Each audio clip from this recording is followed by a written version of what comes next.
Ding. Okay, we're all set. I'm so thrilled to be here, and thank you, Pema, for such a wonderful introduction.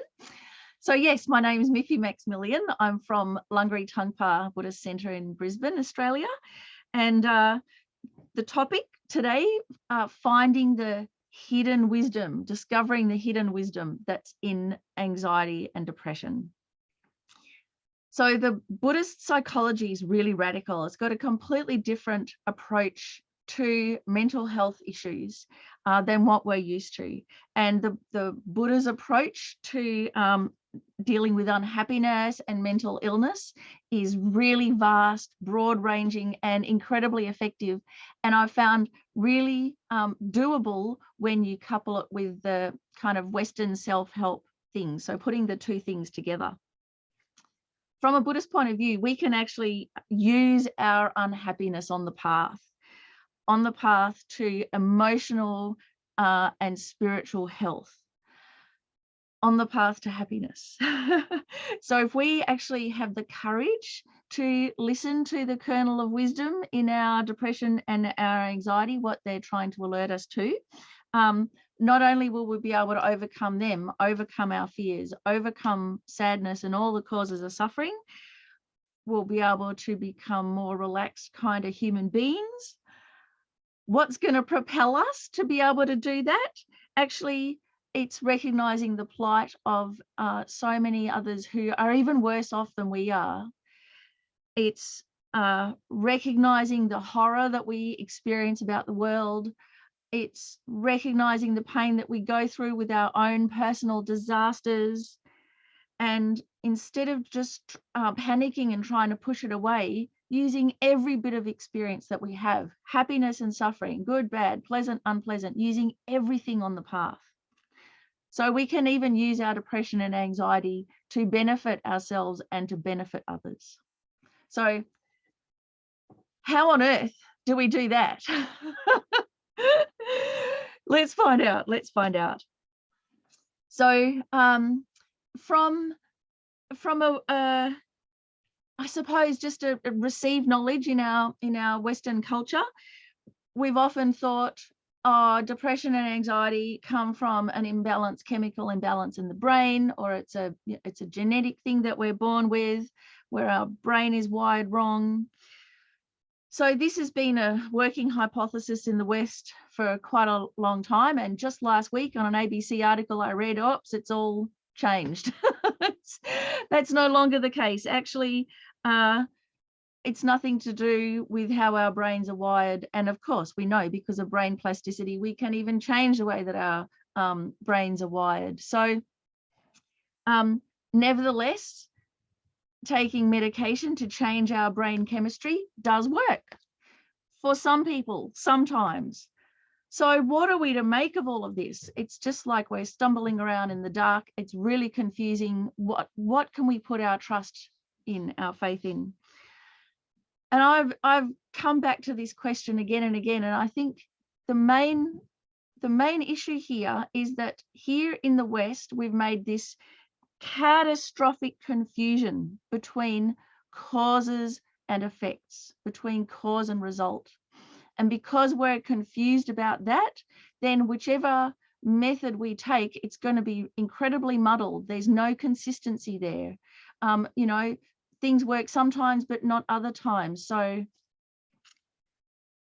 if we look at depression, for instance, as a result of something, rather than as a cause of our unhappiness, everything changes.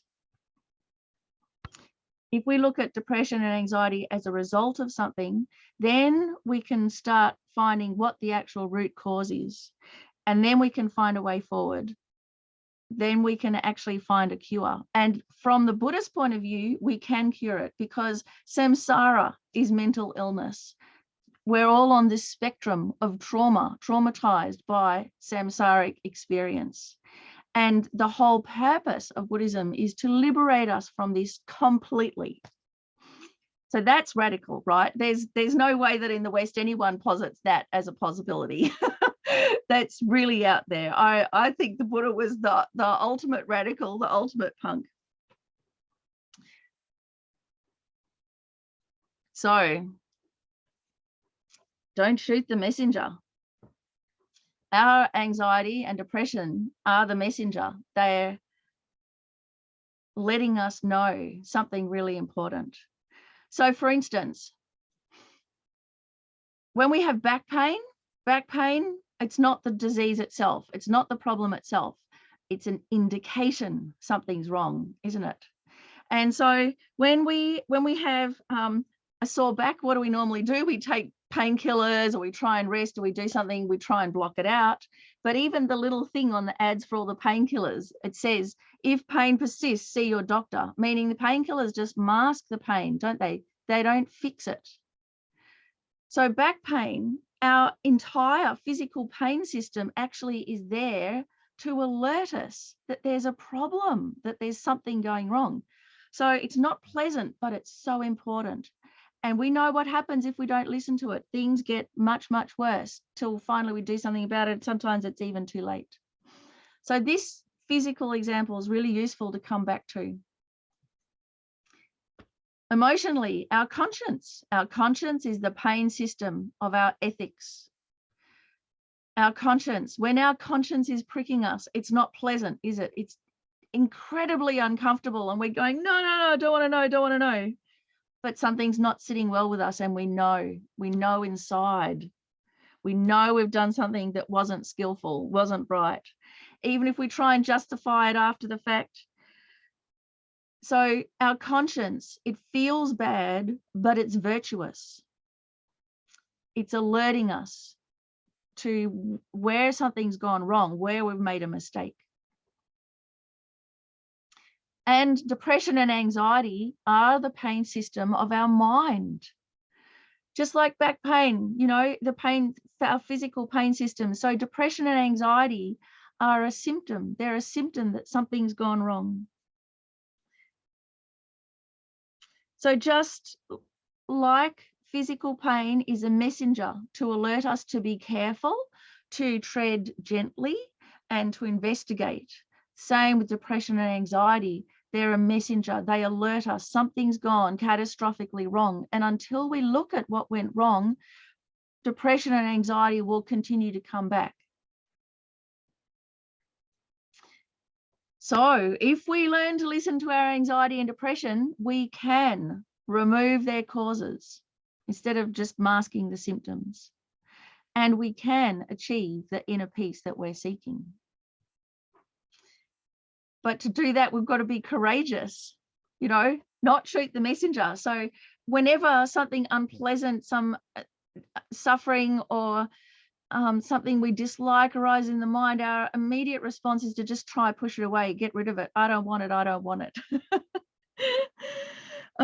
But if we just keep pushing it away, those things will just strengthen, because actually it's the pain system of our mind trying to get our attention.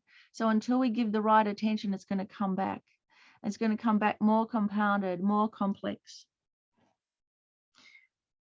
If we do listen, if we can figure out how to listen, how to find that inner wisdom there in that experience, and find out what our depression and anxiety are telling us, which is like specifically for us, they'll become our friend. Just like our pain system now is our friend. It alerts us when something's wrong. So our depression and anxiety actually can end up helping us. So I'm saying this now so that you can take heart and have some courage and not panic when they arise, but have a pause just to really start investigating. So my pain system's pretty shot to pieces. Whenever I go to the art gallery, I dress up for the art. You know, you've got to make an effort for something that's important, including my special art gallery shoes, whatever fantastic shoes I have at the time. And of course, by the end of the day, I've got blisters, but I don't realize, because I just know something's wrong and I haven't quite identified what it is. At the end of the day, I come home and there's like My shoes are filled with blood. It's like, what's happened here? Oh, I've worn a blister almost to the bone. So there is a disconnect there between my awareness and my pain system, and there's the result. Now I carry special antiseptic spray and lots of Band-Aids in my handbag of everything, because I know this is going to happen. So the pain system's important. I wish I was paying more attention, right? Because then I wouldn't give myself so many injuries. I wouldn't have scars all over my feet. So not pleasant, but important, and really important to heed the message. So when we're looking at cause and result, everything that we experience, like including depression and anxiety, it's a result of something. And many years ago, when His Holiness the Dalai Lama was giving a public talk in Brisbane, and someone asked, what's the cure for depression? And I thought he'd have, an answer, just like, what's the cure for anger? Practicing patience. What's the cure for jealousy? Rejoicing. I thought there'd just be a one-off, just like it is in the lamrim, all nicely listed. This is what you do, universal experience. But actually what he said was, because depression and anxiety, they're a result of something. And there isn't one cause, there are multiple causes. And because there are multiple causes and factors contributing, there is no one cure. There has to be multiple approaches. And then he proceeded to give a step-by-step how we investigate what we can do to look at the causes, from the easiest and most obvious to the most subtle. It was incredibly profound. What I liked, of course, was to start with the easy things first. Start with the most obvious. And you might think this is a no-brainer, but like, I come from a background in psychology. My mother, Inta, also started the Carl Jung Society. So my first port of call for any problem was to dive straight into psychology. And actually, it could have been much simpler. It could have just been something to do with diet, for instance. So let's have a look. 4 main causes, so-called causes, that we can start investigating of why we have depression or anxiety.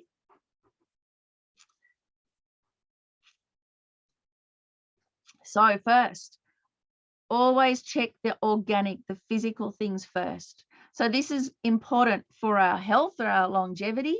It's also because they are the most obvious. They're the things that it's pretty much the easiest to do something about. Start easy, start in the most obvious place. So many causes of our emotional experience may be triggered by a physical thing. Changes in brain chemistry. For instance, if you get PMT, or something even more serious like postnatal depression, where your hormones are raging and changing. So it's a physiological experience that profoundly affects our emotions and our whole outlook on the world. And while it's happening, it's 100% overwhelming. And then when that physical trigger is gone, it all subsides and we wonder, what the heck was that all about? Other things like high blood pressure. So my father, who's a composer and was the first trumpet in the Melbourne Symphony for years and years. And just before he retired, maybe 2 or 3 years before he retired, for the first time in his life, he started getting stage fright. He's like, what is this? I've been playing in front of people for 30 years. What's going on? And he did all of this deep psychological searching and everything like that. Why am I, midlife crisis 20 years later, whatever it is. But actually what it ended up being was high blood pressure. So the high blood pressure made all the anxiety and everything arise, and he'd just be beside himself with it. The moment he started having blood pressure meds, no more stage fright. So it is worth going to the organic thing first, the brain chemistry thing first, looking at what's happening in the body. Also things like diet. So if you have sugar, a sugar rush, what's coming next? A sugar crash. And if you're not aware of it, it'll dominate your emotions. You won't be able to find an equilibrium in there. And for many years, you know, I thought I was agoraphobic, but actually what would happen was I'd go to a coffee shop, I'd force myself out of the house, I'd go to a coffee shop, I'd be really shy, I'd drink lots and lots of coffee with lots and lots of sugar, so much coffee I almost get lockjaw, and then I'd be unable to move, I'd be unable to leave, I'd just be stuck. And so of course, what do you do when you're stuck? And they're like looking at you, you've been at that table for ages, you just order more coffee. So there I was overdosing on caffeine, completely strung out and thinking, oh, all of these things. Actually, no, it was just caffeine, nothing profound about it at all. So once I figured that out, no problem. A whole lot of that anxiety subsided. So folks, start there, start easily, look at your diet, your environment.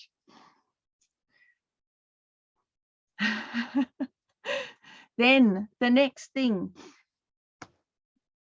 if we've looked at all of this and we've made our life easier, then the next thing is to look at, is what we're experiencing a response to events that's happened in our life?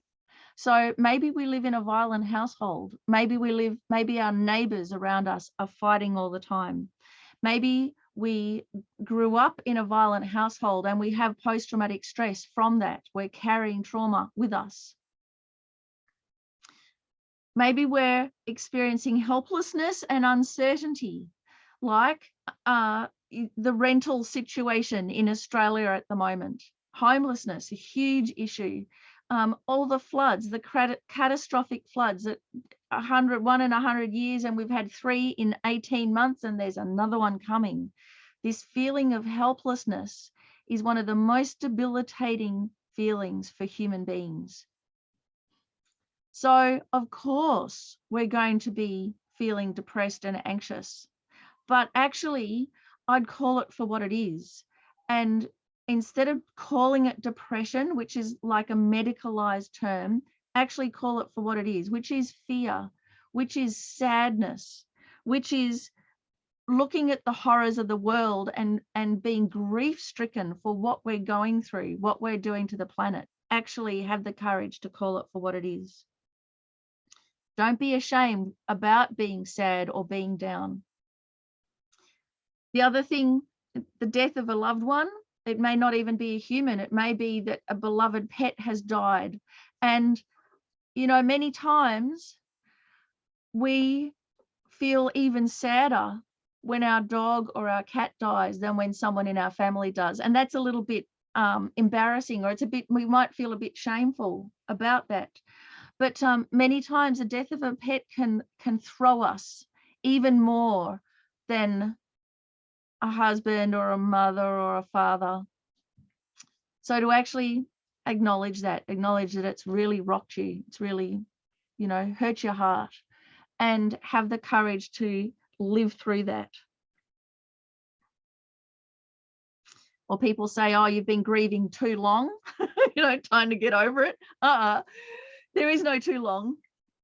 So response to events, very real. So here in Australia, they did a study of like school kids with their incredible anxiety about climate change. And so what they decided at the end of the study was to just have a self-help group to deal with anxiety. Like, I don't know if you see there's something profoundly wrong with that. Anxiety is not the problem. It's the planet that's the problem. A self-help group to do something about the environment would have been far better. But our whole culture is upside down about this. And it's just like, just make the anxiety go away and everything will be sweet. Meanwhile, the planet is dying. So no wonder we're so stuck. Okay, so 2 more. What also powers depression and anxiety is our habits. They keep it going. So we may have an initial response to an event, sadness, grief, fear, a near-death experience that's terrified us. And because we're samsaric beings and we often forget all of our dharma when the emergencies happen, we just fall back into our default habit patterns, our learned behavior, our default ways of thinking and feeling. It might have been how we were as children, even though we're adults now. And so that depression and anxiety is continually powered by all of our mistaken ideas and beliefs and attitudes and emotional baggage that we carry with us. And it perpetuates something that needn't even happen.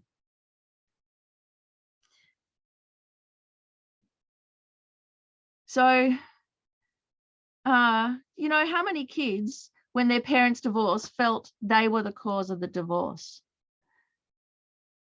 So that's a destructive habit pattern, and that can affect your entire life. So we've come to a erroneous conclusion, and because we hold on to that, we may not even know that we're holding on to a mistaken view. Then all the suffering comes along with it. We heap blame ourselves or others. As a Buddhist, we know we can't blame ourselves or others. We've got to blame karma and delusion. But how often do we actually apply that? So the destructive habits is pretty much the main driver that perpetuates long-term anxiety and depression. But the cause, the actual cause, is here, the afflictive emotions, our distorted attitudes and beliefs, our afflictive states of mind, our destructive emotions, our being overwhelmed by the worldly concerns, and especially for a depression, it's attachment. So if we have if we have depression, it's absolutely guaranteed we've got huge attachment issues. Attachment is bullying us, is overwhelming us. If we have back pain, we know there is something going wrong in our system physically. If we have depression, we know, number one, we've got problems with attachment, meaning that we're relying on outside things for our happiness. And all of those outside things, they're unstable, they're unreliable. What kind of reliance is that for our happiness? So it means that our attention has been drawn outwards by attachment, and we're just trying to get more and feel better and all of this kind of thing, and it's a vicious circle.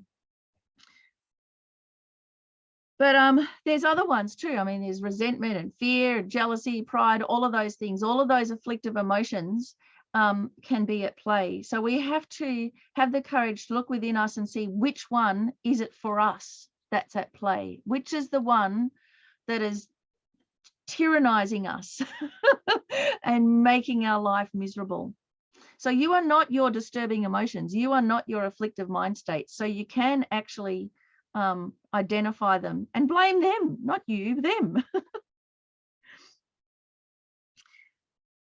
So in a way, the depression and anxiety are good because they show us, I have a problem with an afflictive mind state. And this is your absolutely itemized, personalized prescription of where to look.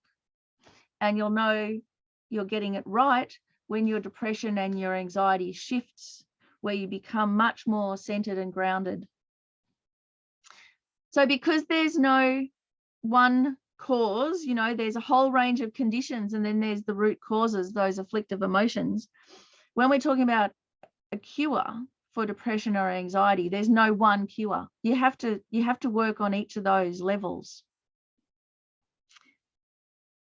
And one thing will work for one person and not for another. So sometimes the meds will work for one person and sometimes they won't for another. But this starts to all make sense now when we look at what are the causes and the conditions. So, like I said, start easy. Neurologically, how our brain and physiology work affect how we think and feel. Same way, because of brain plasticity, if we change our thinking, if we use how we feel, it will rewire our brain. It's a two-way street. This also is incredibly radical. And it's our ticket out of here, out of samsara. It's proof that we can change. So, you know, our neurology is not destiny. We can do something about it. Now, I wanted to spend then for the rest of this talk a bit of time on depression in particular, and then a bit of time on anxiety in particular. So with depression, I suppose our Western tradition has its biggest strength is to be able to say, this too shall pass. So all the self-help groups and like the Black Dog Institute and the many websites, a Headspace, all of this, the main insight there is that it's not going to last forever. It will pass. And what makes a big impact on us is speaking with people who have been through it and come out the other side. Forget about studies and this and that and whatever, just having another human being there in front of us, the living proof, that's what makes such a big difference. That someone can say to us, I know it feels like it'll never be okay again, but take it from me, it will, because of change, because it cannot last forever. So impermanence is our friend in this case. So Buddhism, the Buddhist psychology takes it a step further. It really takes it up a level. And it says, experience your depression for others. Do it for others. It actually says, I can benefit from this. Lama Zopa Rinpoche goes so far as to say, enjoy your depression. How do we enjoy our depression? By voluntarily taking it on. Take on the experience for the sake of others, to benefit others, or on behalf of others, and take it on to destroy your own ego, your own self-cherishing thought, which is the actual cause of depression. So when you take it on to destroy all of those distorted views and feelings and you know, that collapsing into the black hole kind of feeling, taking it all on destroys our depression. It liberates us from our depression. So Buddhist psychology has this profound life hack. Psychologically, it is so clever. But when we hear it, we just go, oh, hang on a second, that's not right. You know, if I take on everybody's depression, that'll destroy me. We go, no, no, no, no, no. But that voice that's saying no, that's that voice that's dominated by the worldly concerns, that's dominated by the afflictions. Don't listen to that voice. Buddhist psychology, if we do it exactly according to the instructions, it actually liberates us.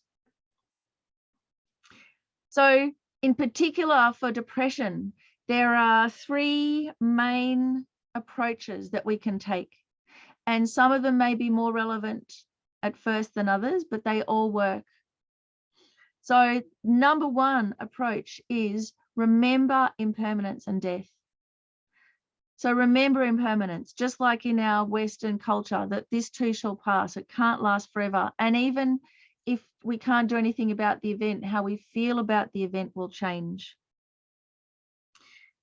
If we change our habits, we can change our neurology, then we can change our emotional sensations, then we change how we think. We may have an experience, you know, one day we're feeling so depressed, so overwhelmed, we can't even look up at the sky. We can't even hear the birds singing. Just everything's just crashing down on us like the big black cloud. You know, that's our entire experience. But if that day you have a near miss, you're on your bike and you just avoid being crashed into, or you have a car crash and only the car's hurt and not you, if you have this near-death experience where you come near to death, wow, suddenly you're alive. Phew. Now suddenly you're so happy to be alive. So it's when we have this threat of our life being taken away from us that we actually notice what's there. So that's why they say, remember impermanence and death. Because I've just found with anything, I just yada, yada, yada, whatever. And then the moment it's threatened to be taken away from me, the moment I can't do it, the moment I can't go, then it's like, but I really want to. So Rinpoche says, even with suicidal thoughts, there is this deep assumption that I'm not going to die today. If we take our Buddhist wisdom on board, we can change that thought to, well, what if I did die today? I don't even have to do anything about it. What if my death came for me today? Then how would I feel? How would I want to spend my last hours? So remembering death and impermanence, number one, really profound way of looking at our life in a bigger context, which is far more in step with reality. Number two, experience your depression on behalf of others. Experience it for others. So this is one where I've got to say I get a little bit embarrassed, because I've found with myself, the whole world is suffering all the time, but I don't actually notice until it's me who's suffering. So years ago when I broke my ankle, you might have had this experience too. If you've broken a bone, then suddenly everywhere you look, everyone has a broken ankle, everyone's on crutches. It's like, wow, everyone must have broken their ankle at the same time. No. It's just that I'm noticing. For the first time, I'm noticing. And it's not until it happens to me that I notice it in others. And, the same thing happens society-wise with COVID.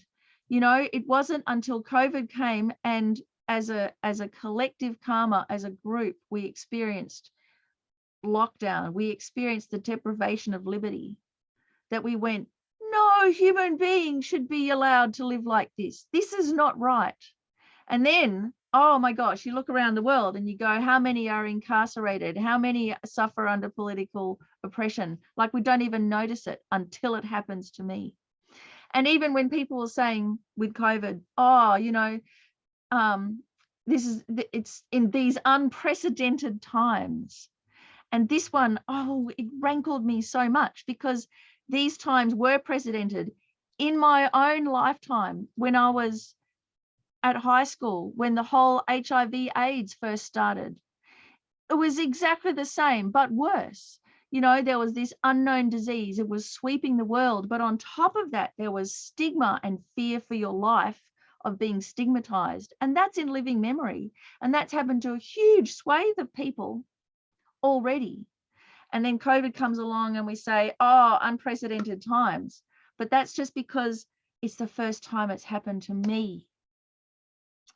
So this is my confession, this is how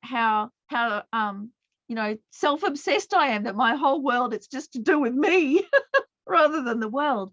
So then at least when we do experience suffering, it can open our eyes to the plight of others.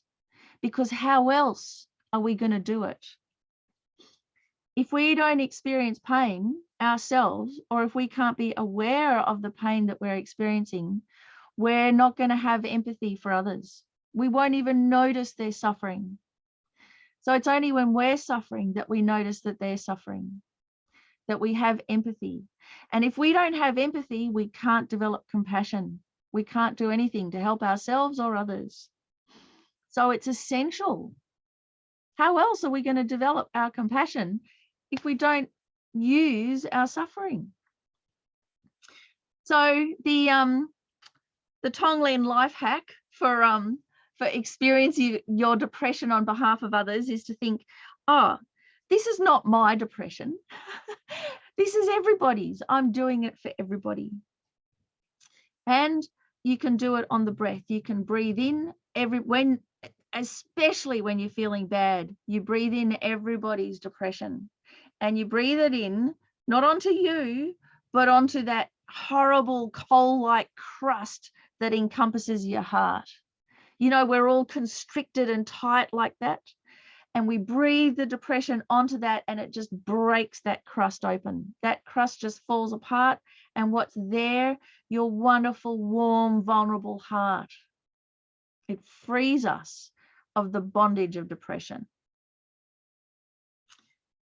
So you breathe in everybody's depression to destroy your own self-obsession, your own alienation. And so you do it for everybody who's more depressed than you. Yeah, there's people that are oblivious. Start with your people, with the ones like you and worse off. You know, you wouldn't even want your worst enemy to feel like that. So relieve them of it. It's such a powerful U-turn psychologically in your mind, because we know the moment we stop thinking about ourselves and start thinking about others, we relax. We feel connected with the world. We feel valued, happier. It's ironic, isn't it? We all want to feel wanted and loved and acknowledged and everything. So we just go me, me, me, me, me, and it just makes everything worse. But actually, if in our attitude, we turned our attitude around and did it for others, everything that we're seeking would come along anyway. So that's number 2, experiencing for others. Number three is give it to your ego. So this is my personal favorite, because I do want to place the blame somewhere. Like, I have that urge. Who did that? Whose fault is this? So if you're going to put the blame somewhere, put it in the right place. And the right place, commonly known as our ego, but it's actually our self-cherishing and self-grasping, the terrible twins that destroy our life and others' lives. So that's where we put the blame. So it's never, you know, when we hear that thought, you know, the thought transformation, gather all blame into one, place it on oneself. What do we hear? What we hear, or at least what I heard for many years until I studied, was, oh, I've got to take it on. And the I that I'm thinking of in that moment is the little me, the fledgling, vulnerable, trying to be a good person, hurting person. That me. It's like, no, I can't take this on. That's not the me that we take it onto. When you give it to your ego, you give it to the troublemaker. You give it to the one that's ruining your life. You give it to the disturbing emotions, to the self-cherishing, to all of the mistaken worldview. That's who you give it to. Good riddance. You have it, not me. And so in that way, it also helps us start identifying with our innate goodness, our Buddha nature, our fledgling potential trying to blossom as a human being. You don't give it to that one. You give it to the ego. What makes us harm others is our ego, our self-cherishing. The result is that we suffer. We don't want suffering. Okay, give it to the troublemaker. So this one, it's like a really skillful martial arts move. You know, someone comes at you. So instead of seeking to destroy the enemy, you just deflect. You deflect the power back at them, and they destroy themselves. They fall over themselves. You don't even have to do anything. So this way, the power comes at you and you just deflect it. Lay the blame in the right place. And then you can wholeheartedly blame. So I remember there was a story of a mother and a son who were having this outrageous argument, yelling and screaming and whatever. In the middle of the argument, the son stomps over to the window and slams the window shut and goes, "There, done." And the mother's like, "What? When did the argument go? What happened?" He said, "Well, I just threw my anger out the window." Beauty. That's all we've got to do, isn't it? So I have a slide for this. Moving from depression to compassion. So number one, how do we do it? Beware the tyranny of cognitive fusion. So cognitive fusion, it's another word for like grasping itself. And what it does is, if something feels bad, we automatically think it is bad. So back pain feels bad, we think it is bad. Actually, it's important. Depression feels bad, so we think it's no good for us. We think there's no use in it, so we try and get rid of it. So as Venerable Robina so often says, don't panic. Yes, it feels bad. No denying it. It's heartbreaking, but it's important and we must use it because it is actually our path to compassion. What stops us is this cognitive fusion that puts the two together. Feels bad is bad. It's a complete mistake. What normally happens, we judge the worth of our experience by the momentary emotional sensation. And so much of what we feel, we put so much store on our feelings, and so much of what we feel, it's just emotional sensations. It's nothing profound. It's no thought out conclusion. It's no worldview or value or ethic. It's just an emotional sensation. And those emotional sensations, when they feel bad, we panic and we think they're bad for us. And so we lose the benefit. So instead of judging an experience on face value, it's recognizing, yes, it's a bad feeling. That's valid. But all the rest of the story that comes on, it's no good, I want to get rid of it. That's not true. So just like when you have the flu, the fever of your flu, we're in flu season at the moment, isn't it? The fever that you have is actually evidence that your body is already fighting the infection.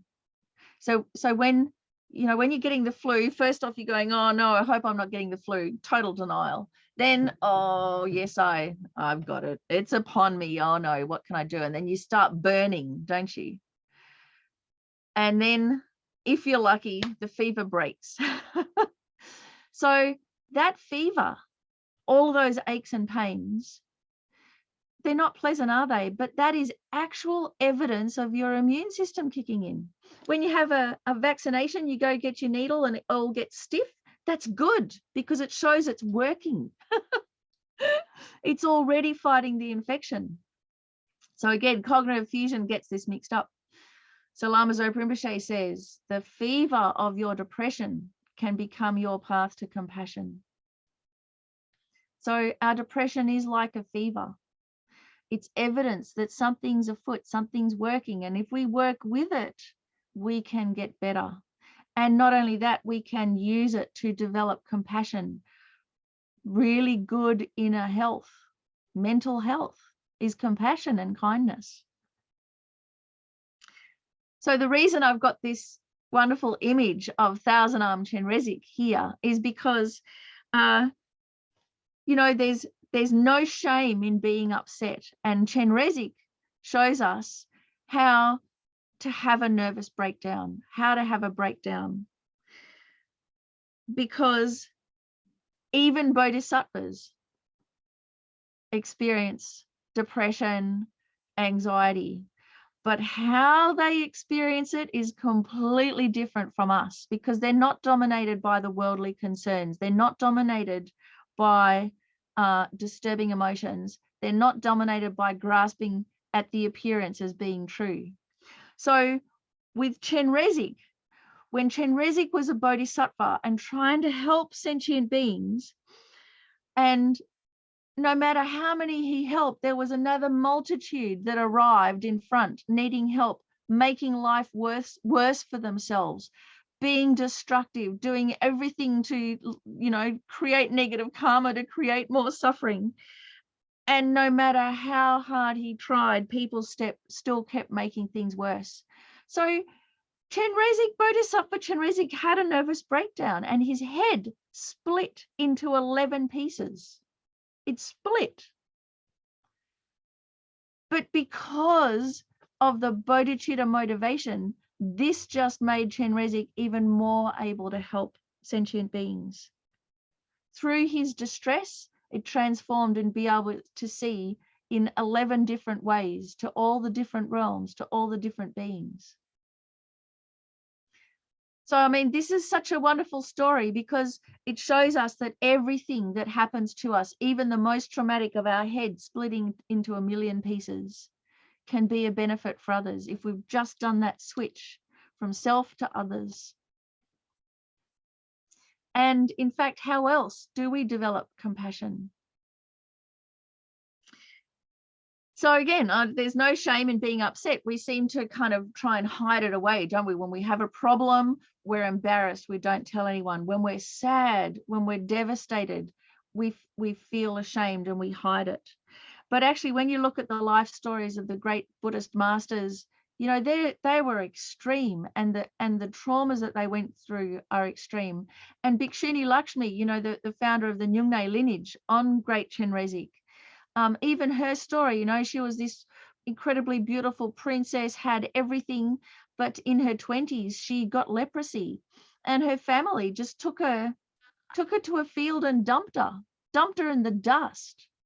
And she's just like rolling around in the dust crying, like, why has this happened to me? What am I going to do? You know, completely betrayed, destroyed, lost everything. So the things that the great Buddhist saints, the great Buddhist masters went through were real, were catastrophic personally to them. But their whole approach was different from ours. And that's why, you know, that's why they got enlightened and we're not enlightened yet. But we could get there.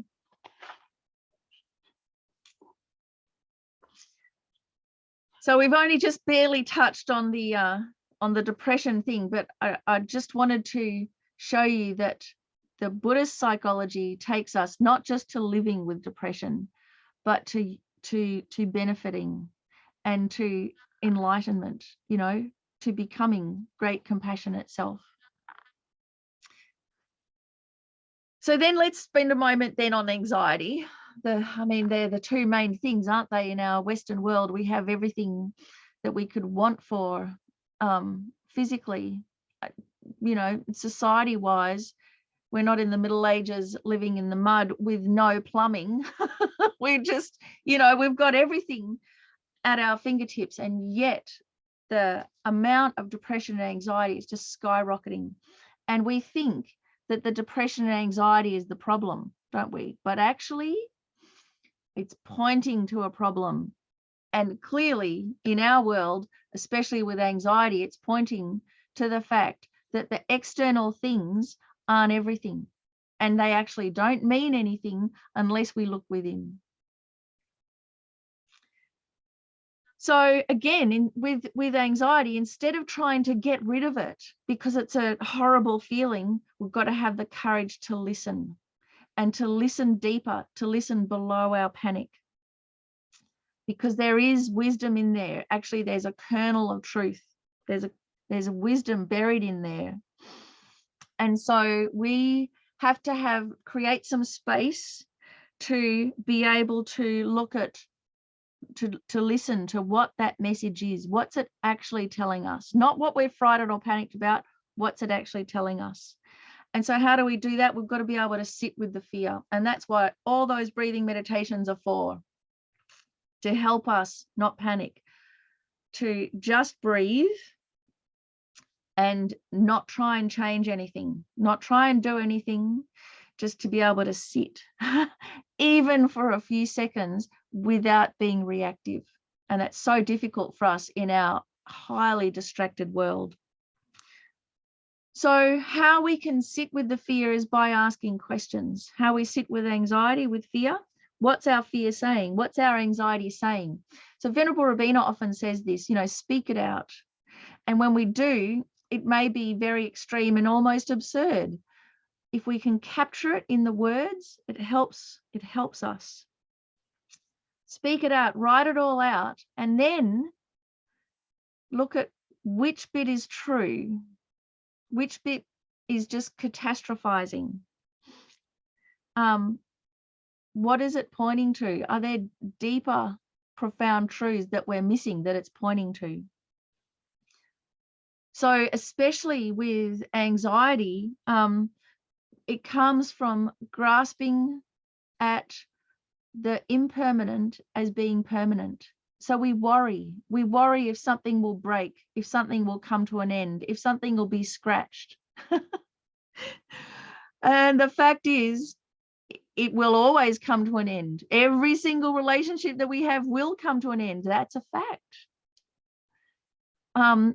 The only possible way for my beautiful antique teacup, the only possible ending for it, you know it, is to be smashed. That's the only possible ending. So our anxiety goes, oh no, what if it breaks? What if it breaks? What if it breaks? That's not the question. The question is, we're wanting the impermanent to stay permanent. And that is what's causing our suffering, our angst. So acknowledging the fragility of life, the unpredictableness of life, that's actually how it is. We have no control. That is the samsaric condition. And that's what Buddhist psychology is all about. What do we do then? And ironically, if we do recognize how fragile and fleeting life is, then we start enjoying it. So, you know, if you have a friend that has a terminal diagnosis, what do they call it now? Life-limiting diagnosis. I don't know if that's an even meaner term, but anyway, just having a simple cup of tea in the sunshine can become a deep, profound experience. And why? Because it's in this context of impending loss, that we know our life is limited. We don't know when it's going to come. And actually, both of us, the one with the diagnosis and the one without the diagnosis, both of us should be thinking, we don't know when our death will come.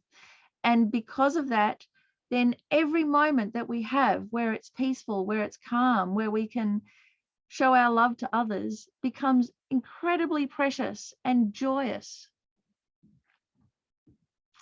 So again, there's such an irony there, isn't there? We're grasping at the permanence, we get all tight and we can't enjoy anything because we're racked with worry.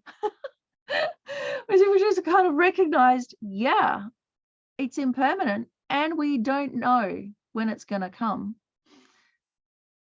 Now, what do I have? Wow, all of this amazing friends, amazing support group, incredible climate, a fantastic culture, enough food, a way to be able to benefit others, people I'm responsible for that I can look after. So I have an example for you. Finding the wisdom in anxiety. If any of you have a fear of flying, I mean, this is a really big thing, isn't it? The fear of flying. And if you are one of these people that just absolutely panics, there are various courses that you can do that airlines have put on to be able to help you deal with the anxiety of flying. And of course, one of them is to use our reasoning and logic and go, well, statistically, you're far more likely to die in a car than in a plane. But that doesn't, you know, we're not used to using our reasoning to help us. And it's because of the, you know, we're so used to being in cars, we've been desensitized to the fact that they're actually far more dangerous than aeroplanes. And because an aeroplane is an unusual experience for most of us, then it brings our attention to it. Whereas being in a car, we don't bring our attention to our mortality. So right there, you can start seeing, oh, there's some wisdom in this fear of flying. So instead of trying to get rid of the anxiety because we don't like anxiety, and trying to push against it, which often makes it worse, there's wisdom in there. So number one, don't try to get rid of it. With any unpleasant feeling, our immediate response is to try get rid of it. So that's why we've got to sit with it and let it wash over you without letting it disturb your mind. And then sit with the fear. How? By asking questions.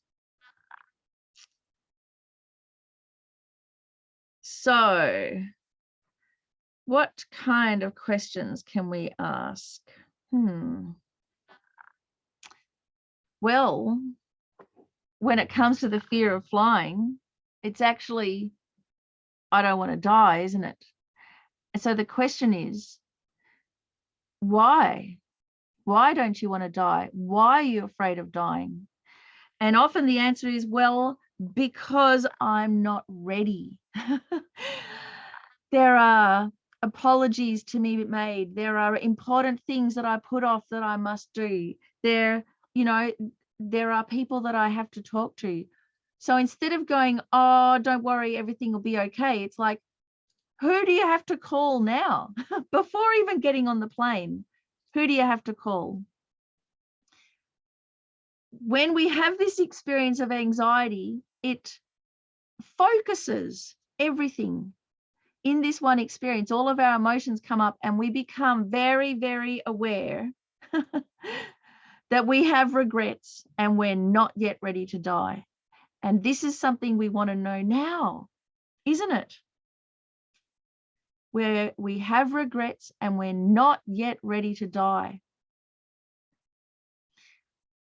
We don't want to wait until the moment before our death to deal with all of that. So actually this fear of flying or a fear of anything, it shows us where we are up to and where we have to look and what's unresolved in our life right now while we're alive. And it's not just theoretical, it's really deep. So, there's no cheating here. So it's brilliant because it's absolutely precision made for us. So then if we start resolving the unresolved issues and we start recognizing there are things that we have not yet done that we wish to do, there is a way that we want to contribute to the world and make our life meaningful that we haven't yet done, we start doing something about it. So our fearlessness and our courage and actually our focus and our undistraction comes from acknowledging fragility, not grasping at permanence. So with the fear of flying, it's not, oh, it'll be okay, there's nothing to worry about, trying to lessen the anxiety. Actually, what it is saying to ourselves, whatever happens, you are loved. Whatever happens, you're worthwhile, you matter.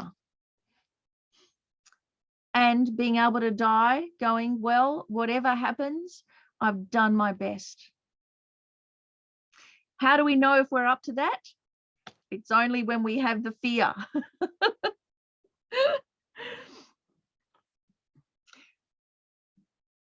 So I suppose to wrap up then, when we're approaching depression and anxiety and in fact any kind of problems that are arising in our life, we can take a graduated approach.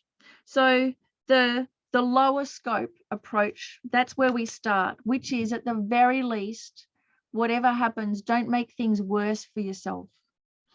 So that means, watching our diet, watching what we do with our body, our physical actions, looking after ourselves. And it also means watching our speech so that we don't retaliate with our speech. So lower scope is don't make things worse. And that's what we can control, our actions and our communication. We can control that. Every one of us can. Our mind might be going absolutely berserk inside, but we can watch the body and speech, and that way we don't create more negative karma and we can practice kindness. which incidentally I think is the next talk coming up. So that's lower scope. Middle scope is whatever happens, depression or anxiety, don't let it upset you. So these are experiences, they're results. We don't let them upset us. We don't let it disturb our equilibrium. A lot of them are emotional sensations that come and go. They don't have to disturb us. You know, many people who experience chronic pain have learned how to do this. It's there. They're not minimizing or belittling it. It's definitely an issue, but they don't let it ruin their life. They've got something bigger. So we can all do this. What happens with depression and anxiety is it's this emotional sensation that we dislike, and then we attribute a whole lot of stories and meaning to it that aren't necessarily there. So we have to be careful what we read into it. So middle scope is really about keeping that equanimity and starting to look at the causes, our disturbing emotions, and the tyranny of the worldly concerns, how it just ruins our life. But here we are, where Mahayana centers. So this is higher scope, right? So higher scope is use it to benefit others. And if we use every single experience that we have, happiness and suffering, pleasant pain, whatever it is, it propels us to enlightenment for the benefit of all. It's so painful after all. Why waste it? Why, if we're going to have to go through something like this, at least we can use it. And we can use it to supercharge our compassion and our empathy and our insight. So, you know, the depression can lead to compassion, real deep acknowledgement of, you know, living beings suffering. Anxiety leads to that awareness of impermanence. And that's the number one thing, because we're not aware of impermanence and change and our own death. That's why we get distracted, and that's why we waste our human life. So that's why it's like right at the beginning of the path to enlightenment, to get the context in of, yeah, how do we know we've got enough time? Get cracking now. So we need that. I know I need that anyway. So higher scope, you know, it propels us then. And what propels us is recognizing that the plight of others is so much worse than ours. And so we're in this wonderful in-between stage where we can use our suffering to be able to help others. We've got that window of opportunity. So, you know, don't go off your meds. Don't drop your therapist. Use everything that we've got in our Western culture, because they open the window of opportunity. They get us strong, and you have to be strong to do the inner work. And that's what the Buddhist psychology is about, really then doing the inner work, working at the very root causes of our suffering.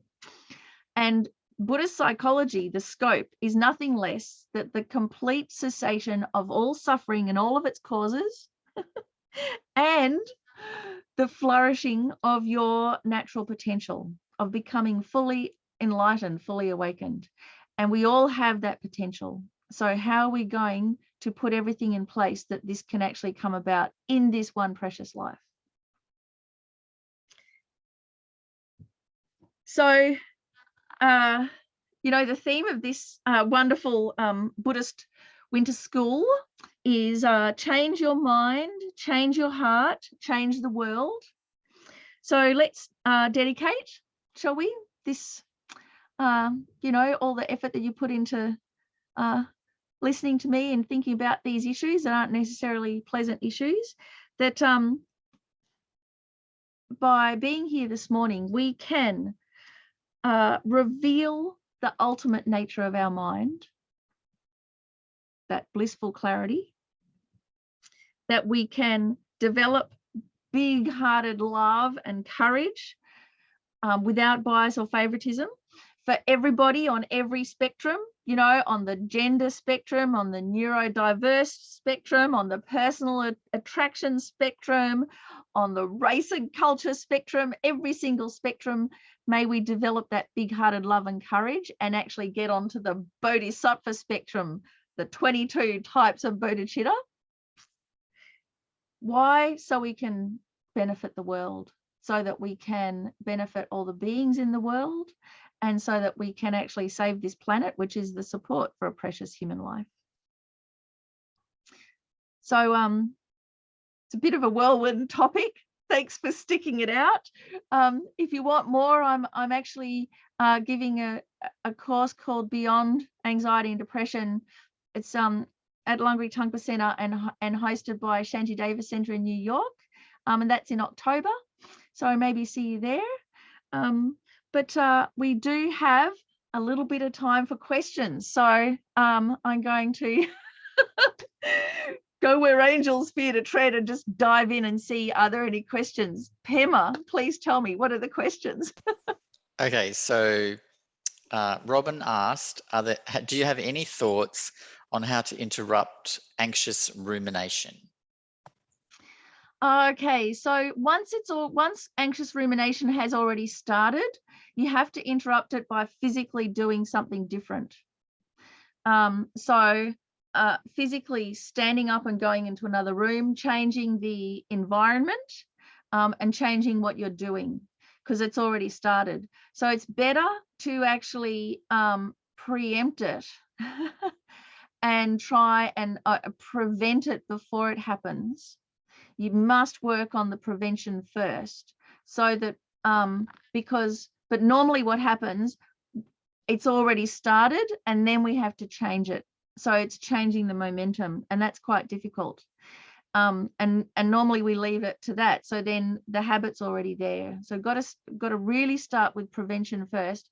But once it's started, there's no point trying to counter it with reasoning or this or that or anything like that. You have to change the environment and your physical where you are. That's great, thanks. Okay, so the next question, this is just a positive comment. Pauline says, you're fantastic and wonderful, and I concur. And then Robin also said, the Bodhisattva Spectrum, love it. Thank you, Miffi. I only just discovered the Bodhisattva Spectrum, and because like I've been, right into all the various everything diverse, then to find out 22 different types of bodhicitta, and it is a spectrum and it's one that we go through. So even the bodhisattvas have a spectrum that they're on, but again, they do it in a way to benefit all sentient beings without fear or favor. Yeah, I think that's fantastic. So another comment from Susanna and Andreas in beautiful Tasmania. They said, sounds like feeding your demons fits smack bang into what you're talking about. So that feeding your demons is there's a book by Lama Zopa Rinpoche, Feeding Your Demons, which is a westernized version of Chud. So yeah, oh, okay. So I haven't read that book, but Eddie has read things to me many years ago from it, and I remember being very inspired by it. So no doubt there is a lot that is leaked into this. It's actually that Chud practice is actually very much about sitting with what's happening and feeding the things that you're afraid of, but actually taking out the kind of very Tibetan context of Chud, yeah, and making it really, okay, what is your demon? Let's feed that. Yeah. And so I mean, this is something that that we can do, but it's it's imperative that we have the basis for it, or we can really get into trouble. And the basis is a profound recognition of our Buddha nature. Because if we don't have that, when we turn the demons onto ourselves, we get mixed up with self, and so it can end up being really sadomasochistic. You can end up being kind of reveling in victimhood, and you can misidentify what the problem is and what you're turning it onto, and all of that happens in the West, I think, because we don't have that fundamental basis recognition of Buddha nature, of clear, blissful mind. And if we have that, then we have the courage and the enthusiasm to turn everything against the demons of self-cherishing. So just in my own experience, I've noticed people can get very mixed up with that, and actually doing thought transformation practices and churd practice can turn themselves inside out, and the end result is becoming more uptight and more depressed. So if that's happening, what's missing is that fundamental basis of the Buddha nature. Thank you for that, Miffi. That was really profound. Really appreciate that you said that. And just a little plug, that's what my talk's about. That recognition first is where you need to start.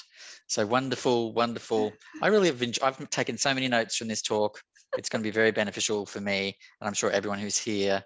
So if anyone wants to just ask questions, you can either put your little digital hands up, or you can just maybe turn your microphones on and ask, because we've got another 15 minutes that Miffi has very graciously volunteered to be here with us. So I think we need to take advantage of that 15 minutes and ask some questions. Yeah, don't be shy. Oh, we're all shy, but we need to There's get no over such thing as a silly question. So Pauline's making a comment that self-cherishing is important to understand as she's been studying Buddhism, but it was only really this year she's really understood it. Well, It's you're not a doing question. better than me, Pauline, because I'm still like, oh my God. I think I've got a disconnect between what I intellectually understand and how I emotionally are. And, you know, emotionally, I'm a bit of a caveman, and intellectually, I'm just way too fast, and they just don't match half the time. So the self-cherishing, so many times I still hear it as me. And of course, because we hear everything as me, we take everything personally, whether we mean to or not, we take it personally. And really that one is a lot about, just like you, doing the study and reprogramming ourselves, retraining ourselves.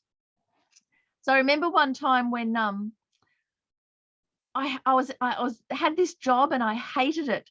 I think it was waitressing at a pub.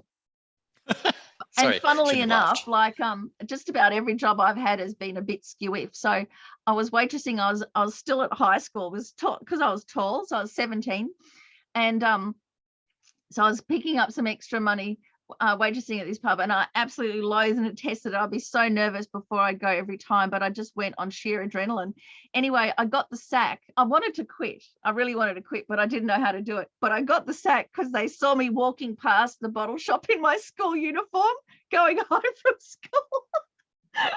So I was busted. So then they gave me the sack. And even though I wanted to quit, I was so devastated that I got sacked. I was crying. And at the same time, I'm thinking, but I hate this job, and I wanted to leave anyway. But what happens? We're so used to taking things personally. And so that sense of me and our fragile sense of identity, you know, it's all piled on there. So the self-cherishing, the self-grasping, they compound each other. So we have the self-grasping, this is me, whereas actually what we've built this sense of me on is circumstantial and changeable at any time. And so when it changes, we lose our job, this sense of identity, then we lose me. And then the self-cherishing comes in and goes, no, and panics and hits out and blames other people, all these things. So you can see, and all of it happens within a split second. So unpicking it all takes a lot of time. And we've got to really get our definitions right, actually be able to identify what is self-cherishing. So self-cherishing, you know, it's the outright selfishness. It's the all about me kind of thing. It can be also quite tricky in that we go, oh, well, you know, I do want to help others, but I've got to look after myself first so I don't burn out, all of this kind of stuff, which is really using justifications to bastardize our altruism, because it's not how it works. So self-cherishing can be very sneaky, and it can also just be really base where it's not flaring up. It just manifests as indifference, just neglect of others, just not noticing others. So that's really actually where I started, just on the easy bit of going, by neglecting others, it means I don't show any care. It means I run roughshod over them. And so I inadvertently harm others, and I don't want to. So that's where I started with kind of the strangers, I suppose, of trying to pay attention to others. And then that way your own self-cherishing kind of diminishes a bit. Anyway, a bit of a rave. Anything else? Oh, sorry, unmute, Pema. Sorry, I was just saying there's nothing in there so far, but if people want to ask questions, they're free to turn on their mics or whatever. I think it's been so comprehensive that maybe they have what they need. Yeah. I've bludgeoned you all. I've done the very best that I can. I mean, please check everything out for yourself.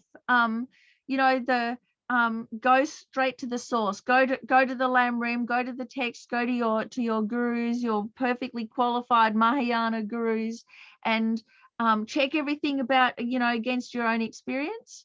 I've just kind of shared the best that I can. I hope it's been helpful. Oh, here's one. So Lisa, struggle to bring my bipolar disorder to the path. Yes. So again, start with the physical things. Start with tried and true medication that helps you experience an equilibrium. Use all of the Western psychology techniques to be able to do that emotional monitoring, to be able to see what your triggers are, and have some of the exercises what to do. But the main thing is to, when you have your equilibrium, before you're going high or low or extreme, is to start investigating the nature of your mind and the nature of the extremities. So we've got to do it in the window of opportunity when we feel okay. And normally when we feel okay is when we're distracted and doing other things. It's only when things go wrong that we start looking within. So one of the things that bipolar can do is that it is a reminder to start looking within. It reminds us, oh, hang on a second, I'm being overwhelmed by the external worldly dharmas and by the internal worldly dharmas. So it can become like your alarm, an alarm clock, a warning. And then you need to have a whole spectrum of help of what to do with that warning, including looking into the nature of your own mind.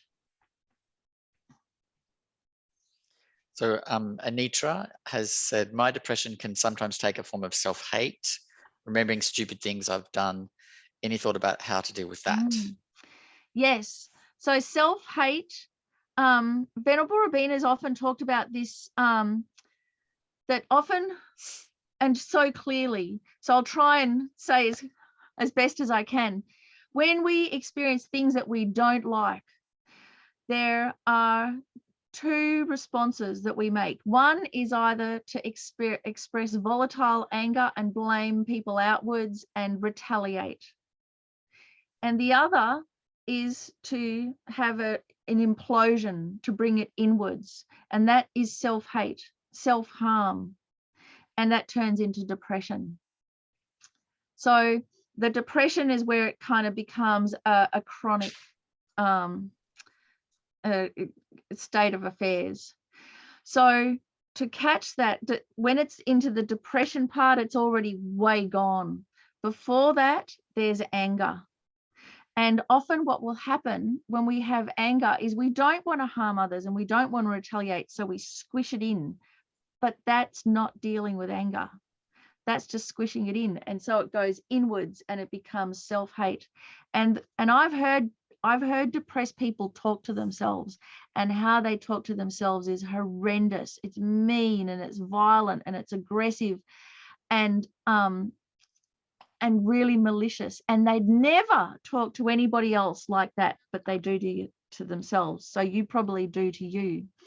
So that is anger or hatred pointed at oneself instead of outside. So at least lower scope, you're not making things worse by pointing it at others, being outwardly aggressive, but it's doing equal damage by being aggressive inwards. So it's to start looking at how you react to things you don't like, to things that you have an experience of aversion, to start looking at the Four Noble Truths of the, there is suffering and there are causes for suffering. And so how we deal with aversion, with things we don't like, that's like this middle ground, and there's a lot you can do there with anger issues. And after you do the work, it might take about a year. It's going to lead you to the deeper cause, which is attachment. So aversion is what happens when attachment doesn't get what it wants. So our attachment's running riot all the time, and most of the time we can feed it a bit. So we think everything's okay most of the time. And the moment we can't get what we want, that's the first that we notice there's a problem. And so then we have aversion, hatred, aggression, and it goes outwards or inwards. But actually, the whole time, attachment has been there, and we've just been readjusting and making things comfortable. And we haven't noticed that's the problem until it doesn't get what it wants. And then we go, no. So you can see it's going layer by layer by layer. And how do we even know that is happening? Because we have the evidence, the symptoms, depression, anxiety, bipolar, OCD, all of those things. They're all the symptoms. They show us something is wrong, and we wouldn't even know something was wrong unless we had that symptom. So the symptom's your friend. Okay, we have 1 minute left, so let's just see. I would just like to so is self-hate a form of self-cherishing? I think they are associated, but they're not the same thing. I would really like to thank you all for coming and sticking it out and being so brave and courageous and everything. So please continue the conversation in your own, in your own groups. This is great. And I think obviously that course sounds fantastic in October. So it's Miffi Maxmillion if you want to Google it, but also it's Langri Tangpa Centre in Brisbane. So that's another way of finding that course. And I mean, based on today, I think that course sounds fantastic. So thank you very much, Miffi. Really appreciate what you did today. I have taken a lot of notes, which I'm going to have to type up. So I always find that that's a sign of, okay, this is speaking straight to my issues when I start taking notes. It's really great. All right, thank you so much. And thank you everyone, of course, for being here. As I said when Jetsima was doing her talk, we need right teacher, right place, right students. We are the right students in that situation. So I really appreciate everyone being present. Really, really, really appreciate you. And next session is kindness. Is it always possible? With Losang Sutram, Carla Pierce. So thanks everyone. Talk to you all soon. Thank you again, Miffi. Oh, Miffi, press stop on recording.